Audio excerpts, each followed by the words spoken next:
இனி வருகின்ற நாட்கள் உங்களுக்கு நல்லதே நடக்கட்டும். அனைவருக்கும் வணக்கம். நம்ம இன்னைக்கு பார்க்க இருக்கிற ராசி கும்பராசி. இந்த கும்பராசி அன்பர்கிட்ட இந்த ஏறத்தாழ இந்த குணாதிசயங்கள்லாம் இருக்கும். தன்னுடைய உழைப்பால் முன்னுக்கு வரணும் அப்படின்னு நினைப்பாங்க. யார் தயவுமே அதிகம் எதிர்பார்க்க மாட்டாங்க. தன்னுடைய இஷ்டப்படி வளர்ந்து நல்ல ஒரு பெரிய ஆள் ஆகணும் அப்படிங்கிறது இவங்களுடைய எண்ணம், டார்கெட்டாக அதிகமாக இருக்கும். எல்லாருக்கிட்டையும் அன்பு ஆதரவு காட்டக்கூடியவங்க இந்த கும்பராசி அன்பர்கள் அப்படின்னே சொல்லலாம். பெரும்பாலும் பார்த்தீங்கன்னா மகரம் கும்பம் ரெண்டுமே சனியோட ஆதிக்கத்தில் பிறந்ததுனால எப்பவுமே பார்த்தீங்கன்னா மகரத்தில் பார்த்தீங்கன்னா செவ்வாய் உச்சம் பெறுது, கும்பத்தில் வர எந்த ஒரு இதுவுமே உச்சம் வர்றதில்ல. அதே மாதிரி மகர ராசியில் பிறந்த குழந்தைகள் பார்த்தீங்கன்னா பெரியவங்களை போல் அவங்களுடைய நடை உடை பாவனை எல்லாமே இருக்கும். ஆனால் நல்ல ஒரு சிந்தித்து செயல்படக்கூடியவங்க. ஆனால் கும்பராசியில் பிறந்த குழந்தைகள் அப்படி இருக்க மாட்டாங்க. அவங்களுடைய மனோபாவமே வேறு மாதிரி இருக்கும். பெரும்பாலும் பார்த்திங்கன்னா கொஞ்சம் வித்தியாசமாக செயல்படக்கூடியவங்களாக இருப்பாங்க. தனித்தன்மை, தனி பழக்க வழக்கங்கள் உடையவங்களாக இருப்பாங்க. மற்றவங்களுக்கு ஒரு கதையோ ஒரு விஷயத்தையோ சொல்லி அவங்கக்கிட்ட சுவாரஸ்யமான ஒரு சம்பவத்தை சொல்லி அவங்கக்கிட்ட நெருங்கி பழகக்கூடியவங்க இந்த கும்பராசி என்பர்கள் அப்படின்னே சொல்லலாம். யாருக்கிட்டையுமே டக்குன்னு ஒட்டிக்குவாங்க. ஆனால் மகர ராசி என்பர்கள் அப்படி யாருக்கிட்டையும் டக்குன்னு ஒட்டிக்க மாட்டாங்க. ஆனால் இந்த கும்பராசி குழந்தைகள் பார்த்திங்கன்னா நல்ல அன்பு, மற்றவங்கக்கிட்ட ஒரு சகோதரத்துவத்தோடு பழகக்கூடியவங்களாக இருப்பாங்க. அறிவு கூர்மை இவங்களுக்கு அதிகமாக இருக்கும். பெரும்பாலும் பார்த்திங்கன்னா புதனோட ஆதிக்கத்தில் பிறந்தவங்களுக்கு தான் அறிவு கூர்மை அதிகமாக இருக்குன்னு சொல்லுவாங்க. ஆனால் இந்த கும்பராசியில் பிறந்தவங்களுக்கு அறிவு கூர்மை அதிகமாக இருக்கும். எல்லாரும் பார்த்திங்கன்னா பெரும்பாலும் நல்ல ஒரு புத்திசாலிகளாக மதிநுட்பத்தோடு செயல்படக்கூடியவங்களா இந்த கும்பராசி என்பர்கள் இருப்பாங்க அப்படின்னே சொல்லலாம். எதையுமே சாதிக்கணுங்கிற ஒரு உத்வேகம் இவங்களுக்குள்ளே இயல்பாகவே வரும். அதே மாதிரி எந்த ஒரு செயலை இவங்கக்கிட்ட கொடுத்தோம்னாலும் நல்ல கண்ணும் கருத்துமாக திறமையாக செயல்பட்டு அந்த காரியத்தை பக்குவமாக செய்து முடிக்கக்கூடியவங்களா இந்த கும்பராசி என்பர்கள் இருப்பாங்க. பெரும்பாலும் இந்த கும்பராசி என்பர்கள் கொஞ்சம் சேட்டை செய்வாங்க. சொல் பேச்சு கொஞ்சம் கேட்க மாட்டாங்க. மற்றபடி யாராவது வீணாக ஏதாவது குற்றச்சாட்டு வச்சாங்க அப்படின்னா அதை ஒத்துக்கவே மாட்டாங்க. தேவையில்லாத பிரச்சனையில் அவ்வளோ சீக்கிரம் போய் தலையிட மாட்டாங்க. அதே மாதிரி அடுத்தவங்களுடைய விஷயத்தில் எப்போவுமே இந்த கும்பராசி என்பர்கள் சின்ன வயசுலேருந்து பெரியவங்க வரைக்கும் பார்த்திங்கன்னாவே அடுத்தவங்களுடைய விஷயத்தில் தலையிட மாட்டாங்க அப்படின்னே சொல்லலாம். அறிவுத்திறமை இவங்களுக்கு சிறப்பாக இருக்கும். சுய சிந்தனை உடையவங்க. கொஞ்சம் சுயநலம் உங்களுக்கு அதிகமாக தான் இருக்கும். தன்னுடைய முடிவுகளில் யாரும் குறுக்கிடக்கூடாது அப்படிங்கிறதுல ஒரு உறுதியாக இருக்கக்கூடியவங்க இந்த கும்பராசி என்பர்கள் அப்படின்னே சொல்லலாம். சரி, இவங்களுக்கு வருகின்ற நாட்கள் எப்படி இருக்குது, வருகின்ற நாட்களுடைய கிரக அமைப்புகள் எப்படி இருக்குது, எந்தெந்த விஷயம்லாம் அவங்களுக்கு சாதகமாக இருக்குது, எந்தெந்த விஷயம்லாம் உங்களுக்கு பாதகமாக இருக்குது அப்படிங்கிறது எல்லாமே இந்த வீடியோவில் ரொம்ப விளக்கமாக சொல்லியிருக்கோம். நிச்சயமாக இந்த வீடியோ உங்களுக்கு ரொம்பவும் பயனுள்ளதாக இருக்கும். அதனால் வீடியோவை கடைசி வரைக்கும் பாருங்கள். நீங்கள் இப்போ தான் ஃபஸ்ட் டைமாக நம்ம சேனலை பார்க்குறதா இருந்தால் நம்ம சேனலை சப்ஸ்கிரைப் பண்ணிவிட்டு கூடவே இருக்கிற பெல் ஐக்கானையும் கிளிக் பண்ணிக்கோங்க. அப்போ தான் நாங்கள் போடுற ஒவ்வொரு வீடியோவுமே உங்களுக்கு நோட்டிஃபிகேஷனாக வரும்.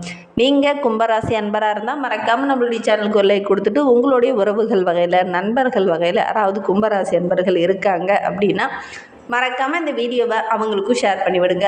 கும்பராசியில் நீங்கள் எந்த நட்சத்திரத்தில் பிறந்தீங்க, உங்களுடைய இஷ்ட தெய்வ பெயர் என்ன, உங்களுடைய குலதெய்வ பெயர் என்ன அப்படிங்கிறத மறக்காமல் எங்களுடைய கமெண்ட் பாக்ஸில் தெரிவிங்க. உங்களுக்கு ஜோதிட ரீதியாக ஏதாவது சந்தேகம் இருக்குது, ஜோதிடர்கிட்ட ஏதாவது ஆலோசனை வேணும், உங்களுடைய சுய ஜாதகத்தில் தசாபுத்தி எப்படி இருக்குது அப்படின்னு தெரிஞ்சுக்கணும் அப்படின்னா டிஸ்கிரிப்ஷனில் ஜோதிடரோட வாட்ஸ்அப் நம்பர் கொடுக்கப்பட்டிருக்கு. அந்த நம்பருக்கு கால் பண்ணி முன்பதிவு செய்துக்கோங்க. உங்களுடைய சந்தேகங்களுக்கு நல்ல ஒரு தீர்வு கிடைக்கும். வருகின்ற நாட்களில் அமாவாசை வருது.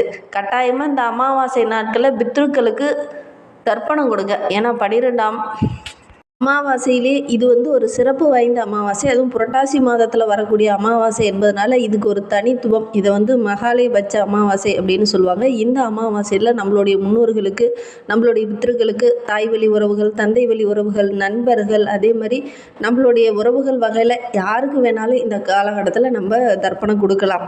மற்ற அமாவாசைகளில் நம்ம 3 தலைமுறைகளுக்கு முன்னாடி இருக்கிறவங்களுக்கு தான் நம்மளால் தர்ப்பணம் கொடுக்க முடியும். ஆனால் இந்த மகாலயபட்ச அமாவாசையில் எல்லாருக்குமே தர்ப்பணம் கொடுக்கலாம். குருமார்கள், நண்பர்கள், உறவுகள் எல்லாருக்குமே தர்ப்பணம் கொடுக்கலாம். அப்படி அவங்களுக்கெல்லாம் கொடுக்கறதன் மூலிமா நமக்கு நிறைய நற்பலன்கள் கிடைக்கும். நம்மளுக்கு மட்டும் இல்லாமல் நம்மளுடைய சன்னதியருக்கும் நிறைய நற்பலன்கள் வழங்குவாங்க நம்மளுடைய பித்ருக்கள். அதனால் அமாவாசை நாட்களில் மறக்காமல் முன்னோர்களுக்கு தர்ப்பணம் கொடுக்க மறந்துடாதீங்க.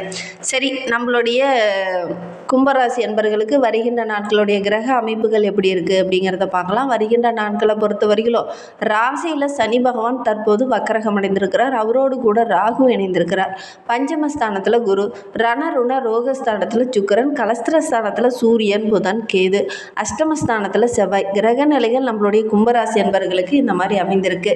இதனால் என்னென்ன நற்பலன்கள் வருகின்ற நாட்களில் உங்களுக்கு கிடைக்கிறதுக்கு அப்படிங்கிறத பார்க்கலாம். வருகின்ற நாட்கள் ரொம்ப சிறப்பாக இருக்குது. கடந்த காலத்தில் இருந்த பிரச்சனைகள் எல்லாமே படிப்படியாக குறையும். சுப செலவுகள் கட்டாயம் வருகின்ற வாரத்தில் நீங்கள் செய்ய வேண்டிய ஒரு சூழ்நிலை ஏற்படும். எதிர்பார்த்த இடமாற்றம் இந்த காலகட்டத்தில் உங்களுக்கு கிடைக்கும். எடுக்கிற காரியத்திலலாம் சின்ன சின்ன தடைகள், தாமதம், தேவையில்லாத பிரச்சனை இருந்தது இல்லையா, அதெல்லாம் கொஞ்சம் இந்த காலகட்டத்தில் விலக ஆரம்பிக்கும். தேவையற்ற மனசஞ்சலம் கொஞ்சம் வரலாம். கொஞ்சம் கவனமாக செயல்படணும்.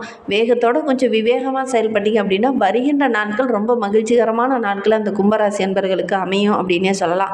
யாரையுமே நேருக்கு நேர் எதிர்க்காமல் கொஞ்சம் அனுசரித்து போகிறதுக்கு பாருங்கள். இந்த காலகட்டத்தில் எதிர்த்து நின்னீங்க அப்படின்னா உங்களுக்கே சின்ன கெட்ட பேர் வரத்துக்கான ஒரு சூழல் இருக்குது. அதனால் முடிந்த அளவுக்கு அனுசரித்து போகிறதுக்கு பாருங்கள். கெட்ட கனவுகள் அப்பப்போ வரலாம். வயிறு தொடர்பான பிரச்சனைகளும் உங்களுக்கு வரலாம். கொஞ்சம் கவனமாக இருக்கிறது நல்லது. தொழிலில், வியாபாரத்தில் கொஞ்சம் மெத்தனை போக்கு இந்த காலகட்டத்தில் இருக்கும். பண வரத்து ஓரளவுக்கு திருப்திகரமாக இருக்கும். புதிய வாடிக்கையாளர்கிட்ட பேசும்போது கொஞ்சம் நிதானமாக பேசுங்க. அவசரப்பட்டு தடிமனான வார்த்தைகளை இந்த காலகட்டத்தில் பயன்படுத்துவீங்க. அதனால் சின்ன புதிய வாடிக்கையாளர்களுடைய எண்ணிக்கை கொஞ்சம் குறையும். முடிந்த அளவுக்கு இந்த காலகட்டத்தில் ரொம்ப பொறுமையாக எப்பவுமே இருப்பீங்க இல்லையா, சகோதரத்துவத்தோடு பழகுவீங்க இல்லையா, அந்த மாதிரி சகோதரத்துவத்தோடு பழகுங்க. கண்டிப்பாக நல்ல ஒரு மகிழ்ச்சிகரமான வாரமாக வருகின்ற வாரம் இந்த கும்பராசி அன்பர்களுக்கு அமையும் அப்படின்னே சொல்லலாம். இந்த காலகட்டத்தில் நிறைய போட்டிகள், எதிரிகளுடைய தொல்லை இதெல்லாம் கொஞ்சம் அதிகமாகும். கொஞ்சம் கவனமாக செயல்படணும். உத்தியோகத்தில் இருக்கிறவங்களுக்கு வீண் அலைச்சல் கொஞ்சம் இருக்கும். அதனால் கொஞ்சம் டென்ஷன் ஏற்படும். உடல் ஆரோக்கியத்தில் சின்ன சின்ன பாதிப்புகள் வரதுக்கான சூழ்நிலை இருக்குது. கவனமாக இருக்கிறது நல்லது. மற்றவங்க கிட்ட வீண் வாக்குவாதத்தில் இந்த காலகட்டத்தில் நீங்கள் ஈடுபட வேண்டிய ஒரு சூழ்நிலை இருக்குது. கொஞ்சம் கவனமாக இருங்க. இந்த காலகட்டத்தில் அந்த வாக்குவாதத்தெல்லாம் கொஞ்சம் குறைச்சிக்கோங்க. கணவன் மனைவிக்கிடையே கூட தேவையில்லாத சின்ன சின்ன இடர்பாடுகள், கருத்து வேறுபாடுகள் வர்றதுக்கான சூழ்நிலை இருக்குது. பிள்ளைகளால் திடீர்னு சின்ன சின்ன செலவுகள் வரும். குறிப்பாக அந்த கும்பராசி பெண்கள் யாரையுமே எதிர்த்து இந்த காலகட்டத்தில் பேசாமல் இருக்கிறது நல்லது. கொஞ்சம் அனுசரித்து போங்க. இல்லை அப்படின்னா தேவையில்லாத கெட்ட பேர், தேவையில்லாத பிரச்சனையெல்லாம் வர்றதுக்கான சாத்தியக்கூறு இருக்குது. அதனால் முடிந்த அளவுக்கு எல்லாரையுமே கொஞ்சம் அனுசரித்து போங்க. ஒரு சிலருக்கு ரொம்ப நாளாக மனக்கவலையாக இருந்த ஒரு விஷயம் இந்த காலகட்டத்தில் உங்களுக்கு சாதகமாக இருக்குது அப்படின்னே சொல்லலாம். கலைத்துறையை சார்ந்த அன்பர்களுக்கு வருகின்ற நாட்களை பொறுத்தவரையிலும் உங்களுடைய சாமர்த்தியமான பேச்சின் மூலிமா நீங்கள் இந்த காலகட்டத்தில் வெற்றி பெறக்கூடிய அமைப்பு இருக்குது அப்படின்னே சொல்லலாம். எடுக்கிற காரியத்தில் ஓரளவுக்கு அனுகூலமான பலன் இந்த காலகட்டத்தில் கிடைக்கும். அரசியல் துறையில் இருக்கிறவங்களுக்கு புதிய முயற்சி எல்லாமே இந்த காலகட்டத்தில் கொஞ்சம் தள்ளி போடுறது நல்லது. மாணவர்களை பொறுத்தவரையிலும் போட்டியில் கொஞ்சம் கலந்துக்கணுங்கிற ஆர்வம் இந்த காலகட்டத்தில் வரும். அதே நேரத்தில் கொஞ்சம் கவனமாக செயல்படுங்க. சக மாணவர்களால் ஏதாவது சின்ன சின்ன இடைஞ்சல்கள், தேவையில்லாத பிரச்சனையெல்லாம் வர்றதுக்கான சாத்தியக்கூறு இருக்குது. அதனால் கொஞ்சம் கவனமாக செயல்படுறது நல்லது. கும்பராசியில் அவிட்டம் 3-4 பாதங்களில் பிறந்தவங்களுக்கு வருகின்ற நாட்கள் எப்படி இருக்குது அப்படிங்கிறத பார்க்கலாம். வருகின்ற வாரத்தை பொறுத்த வரையிலும் பிள்ளைகளால் ஏதாவது சின்ன சின்ன இடர்பாடுகள் வர்றதுக்கான சூழ்நிலை இருக்குது. பிள்ளைகளுடைய எதிர்காலத்தை நினச்சி கவலைப்பட வேண்டிய ஒரு சூழ்நிலையும் இந்த காலகட்டத்தில் இந்த கும்பராசியில் அவிட்டம் நட்சத்திரத்தில் பிறந்தவங்களுக்கு ஏற்படும். உறவினர்கள், நண்பர்கள் இந்த காலகட்டத்தில் உங்களுக்கு உதவிகரமாக இருப்பாங்க. உங்களுடைய திறமையான பேச்சுக்கு நல்ல ஒரு அனுகூலமான பலன் வருகின்ற நாட்களில் கிடைக்கும்.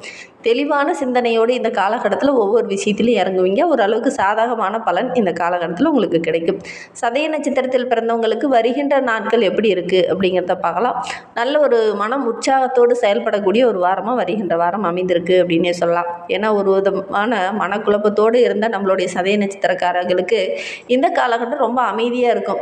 குழப்பமில்லாத கொஞ்சம் தெளிவாக முடிவெடுப்பீங்க. அது ஓரளவுக்கு சாதகமான பலனை பெற்றுத்தரும். வாழ்க்கை துணையால் இருந்த இடர்பாடுகள் சரியாகும். திடீர்னு கொஞ்சம் கோபம், டென்ஷன் இதெல்லாம் ஏற்படலாம்.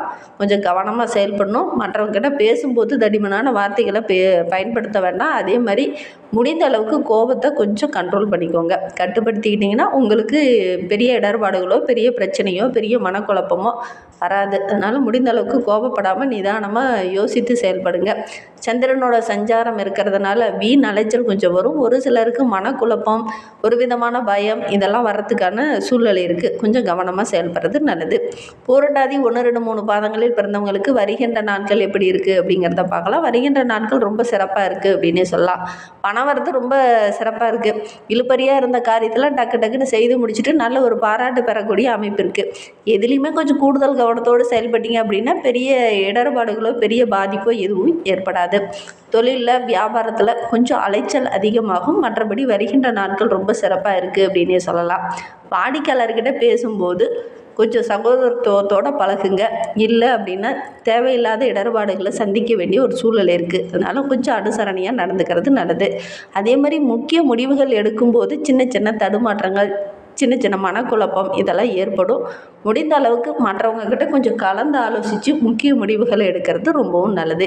இன்னுமே உங்களுடைய வாழ்க்கை ரொம்ப சிறப்பாக ரொம்ப மகிழ்வாக இருக்கணும் அப்படின்னு நினைக்கிற கும்பராசி என்பர்கள் சனிக்கிழமையில் தீபமேற்றி வழிபட்டுட்டு வாங்க சனி பகவானுக்கு. எல்லா விதமான தடைகளும் நீங்கி நீங்கள் எடுக்கிற காரியம் எல்லாமே உங்களுக்கு வெற்றிகரமாக அமையும். இந்த மாதிரி பயனுள்ள தகவலை தொடர்ந்து கேட்க நம்ம சேனலை சப்ஸ்கிரைப் பண்ணிக்கோங்க. தேங்க்யூ.